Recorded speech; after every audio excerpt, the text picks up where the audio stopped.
5 juin 2023, square du Temple à Paname, au milieu de familles, parents, enfants, à profiter du beau temps et interrompu par deux personnes en combinaison équipées de faux ins, faux derche, fausses gags. Que tu aies chaud ou envie de tremper la rondelle en groupe, je m'en tape, tu fais ce que tu veux. Mais de là à exposer ce type d'envie devant des enfants et devant leurs parents, quel est le projet? Petite parenthèse. Pendant le confinement 2020, on fermait les non essentiels. Cinéma, théâtre, restaurant.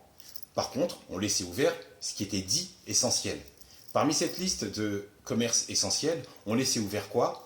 Les tabacs et les clubs échangistes. On peut donc dire que pendant cette période, les affamés de l'oignon et du bangala ont eu des privilèges.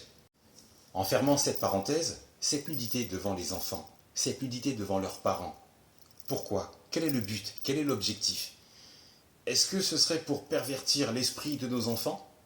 Est-ce que ce serait pour ternir et salir l'image de la communauté LGBT?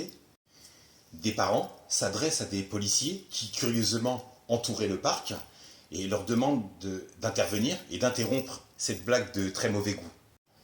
En fait, les policiers ont expliqué qu'ils étaient présents pour sécuriser cette intervention et que le collectif Femmes à Poil leur a présenté une autorisation signée de la mairie de Paris. Attends, pause. On va se dire qu'une personne se serait levée un matin, qu'elle s'est dit qu'elle allait créer un collectif, qu'elle l'appellerait Femmes à Poil, qu'elle irait demander à la mairie une autorisation signée pour débouler dans un parc à la sortie ou à la chute ou à la descente d'un toboggan.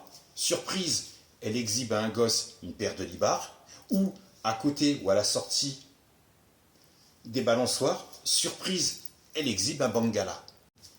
Donc, la mairie de Paris signe, autorise et valide ce projet où des enfants sont en larmes causés par une musique angoissante, triste, sinistre et oppressante et terrifiés par des personnages qui leur montrent leurs parties intimes.